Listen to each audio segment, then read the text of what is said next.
Modern Warfare 2, Warzone 2 and DMZ have all been announced and showcased today at the Call of Duty Next event that's going on, of course, somewhere in LA. It looks really, really interesting, and today I wanted to start off with doing a video around Warzone 2 and DMZ, breaking it down, everything that's coming to Warzone 2, everything that was mentioned within this reveal, and then just present it to you guys so you don't have to sit there and watch the 3-hour long video. So without further ado, let's dive straight in because it is really exciting. So to start off with, the team began by talking around what Warzone 2 was all about and the development process of that. So one of the main things that we took out of Warzone 2 and what the developers were saying, that essentially that this is now going to be shared tech across the different games releasing from now on. So similar to the likes of Vanguard, Modern Warfare 2019, they shared very similar engines, they had very similar tech in terms of the likes of Warzone and how the games were created, and this is what Modern Warfare 2 is going to do along with the future games from Treyarch, Sledgehammer and whoever else, all going to share the same engine, all going to share the same tech, so it's just seamless throughout and you don't have to take time to adjust to the new games that are releasing. Warzone 2 will of course also be very, very similar to the initial launch of Warzone, and what do I mean by that? Well, essentially the map and the world and everything around Warzone 2 will fit very nicely and really fittingly within Modern Warfare 2's universe. So similar to Modern Warfare 2019 with Verdansk, how that was implemented, that fit the narrative of Modern Warfare very, very well and very closely. Of course, the exact same thing is going to happen with Warzone 2.0, and it's going to fit the narrative and the universe of Modern Warfare 2 seamlessly. All of the mechanics, weapons and different things like that, vehicles, are also completely shared from Modern Warfare 2's base game into Warzone 2. So there'll be no differences from game mode to game mode. It will of course just be one big collective game, all of the shared entities, assets, everything like that. So you're familiar with Warzone and then going into multiplayer and then going into DMZ and of course going into campaign and maybe even Spec Ops. You basically have the same sandbox throughout. So it's not going to be a case of playing one mode having a different sandbox, playing a different mode having a different one and having to learn it every single time. So that's also really useful. So now moving on to the new Warzone 2.0 map. So this map's going to be called Mazura. Now, within this map, you have things like expansive desert areas, large city and urban areas as well, areas that are completely covered and even smothered in water, loads of verticality, terrain types and things like that as well, and it looks really, really good. Also an interesting fact, it's the biggest battle royale map that we've ever had in Call of Duty. Mazura will have a series of really cool locations, and some very familiar to those that have played the previous Modern Warfare 2 game. Let's dive into a couple of those here and show you guys what they look like. So the first is called Fortress. Then we have Quarry from Modern Warfare 2 2009. I love Quarry. It hasn't returned since. So this is the first time since that original game that it has returned. So interesting fact there. Next one is called Rohan Oil. The next one after that is called Observatory, which has Dome from Modern Warfare 3 inside it. We haven't had Dome back either, so that's a massive W for me. We then have Akdar Village, which is the Call of Duty 4 multiplayer map, and Mazura City, which is like the downtown area, that similar to what we had in Verdansk, really. We have a place called Marshlands as well. Airport is another one, which of course is Terminal. Why would it not be Terminal? Massive W there, and the map itself looks really good in the updated textures, and we've had Terminal return like 8 or 9 times in the past decade or so of Call of Duty being around. But this map never gets old. It is an all-time classic. We have the Said City, I believe that's how you pronounce it, which is like a massive shopping mall downtown as well. Reminds me of a lot of that Escape from Tarkov map, and this might be a bit of inspiration from the DMZ mode, which we'll come on to later, but this looks really, really cool for some close and interesting close quarter combats. We have Sawar Village, which is a town essentially completely smothered and sunken in water. And then finally, the last two is Tarak Village and Hydroelectrics. It looks absolutely fantastic. This is what we miss in the current Warzone map, or even the ones that have happened since Verdansk going into Caldera.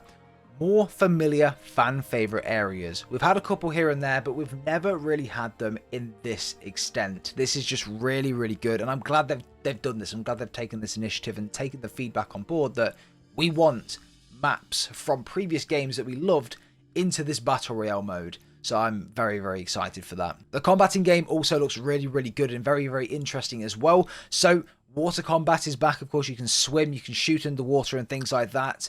Vehicles and things like that also, which by the way have had a huge change in Modern Warfare 2 2022. For example, a brand new physics and enhancement model has been created in Warzone 2.0 for vehicles in particular. So for example, vehicles which are a lot larger are of course a lot harder to handle. They will slide and move around the map a bit differently, and they're just generally the different weight of a vehicle, the size of a vehicle will massively change the physics of that vehicle. Along with this as well, it's not only the actual way that the physics work in terms of getting in and moving, it's also what you can do to those vehicles when driving around the map and even have your team within them. So a couple of new things that have come to Warzone 2.0 is that you can now shoot off tires based on their weight. It will react differently to rockets, explosives, and different things like that as well. So that should also make some very interesting gameplay mechanics that if you find a truck, you're probably more prone to not being having it exploded within the first 5 seconds of being in it compared to a car or a quad bike or something like that as well. Just brings new elements of gameplay to Warzone 2.0. A big thing they mentioned as well, which is one thing I'm really excited about, and this could mean a couple of different things, is that apparently Warzone is about having fun. That is what they said. They can appease to all different types of players, whether that's the players that like to be a bit campier, whether that's players that like to rush and be a bit more run and gun. I'm excited for this because I like to be a bit more run and gun. I like to be the rush person, to go for the kills, get the high kill streaks, and just do well. Whereas I know a lot of people don't really like doing that, and they like to sit back and play a bit more tactical in the way that they are. So there's a couple of game modes and differences within the actual game itself that you can go ahead and do that, and I'm excited that they're appeasing to those different people. Whereas in Modern Warfare 2019, they wanted to make safe spaces, which didn't go down well with the community, and look at how that multiplayer ended up. Another thing you've also got to worry about with vehicles is filling up your gas tank. Also repairing your vehicles, which can be done at the likes of gas stations as well. It just brings a new element of gameplay to this game that now you have to focus on a vehicle and maintaining that vehicle. So you can keep a vehicle from the start to the end if you maintain it and repair it relevantly. So they did also go into a bit more detail around the loot within Warzone 2. So within Verdansk and just Caldera and Warzone 1 in general, you have crates around the map that have like a humming noise that you can go and loot, but then also you have weapons scattered around the map, and that's just how it's always been.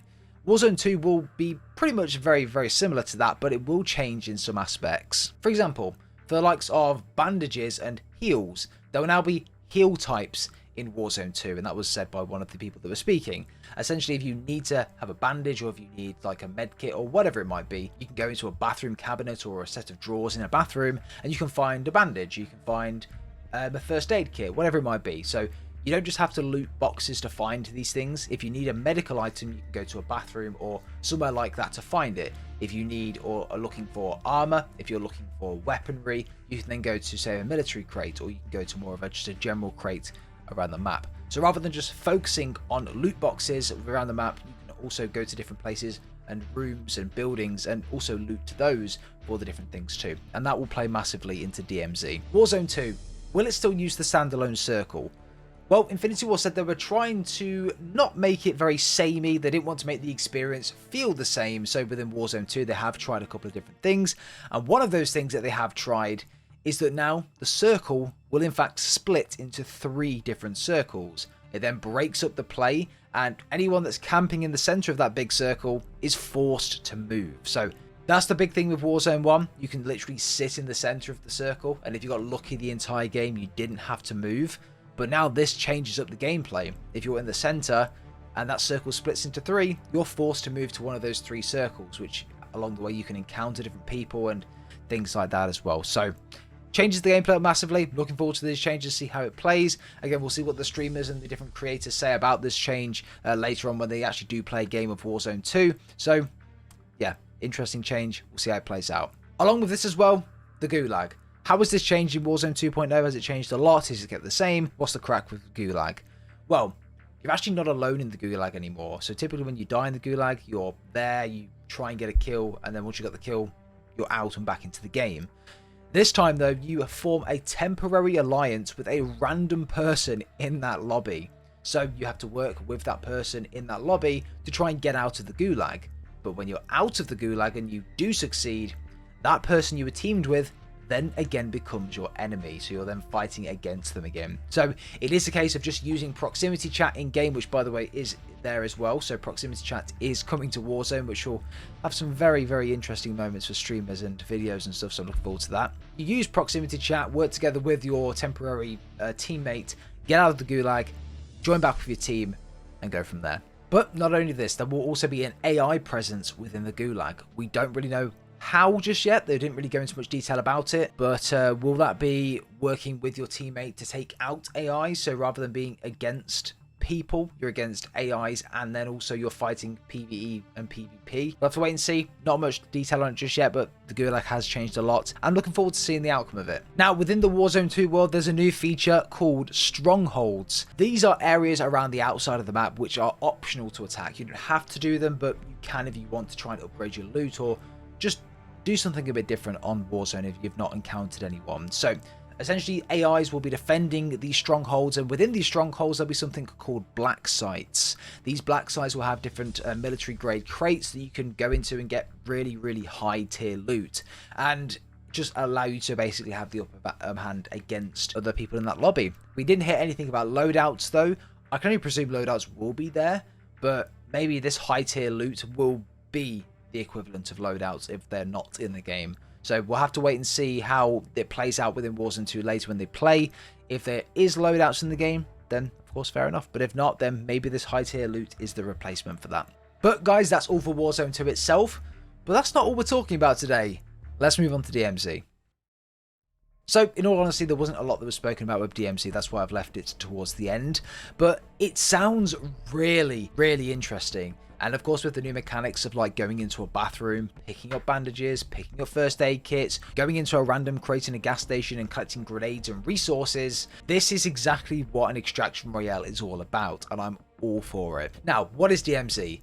For those that don't know, DMZ is an extraction royale game mode similar to the likes of Escape from Tarkov, whereby you are dropped into the map, you have to complete a series of objectives or different things that you've been assigned in your pre-game lobby, or things that you can just do throughout the open world.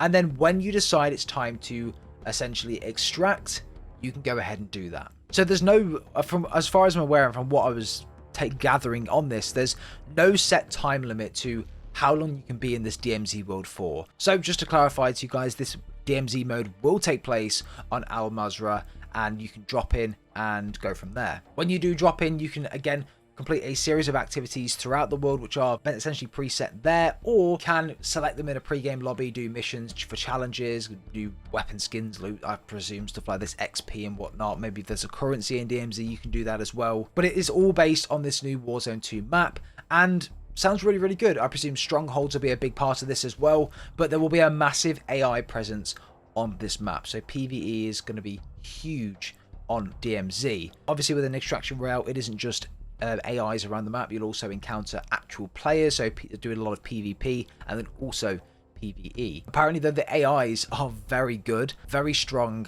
and they are a force. You need to respect them.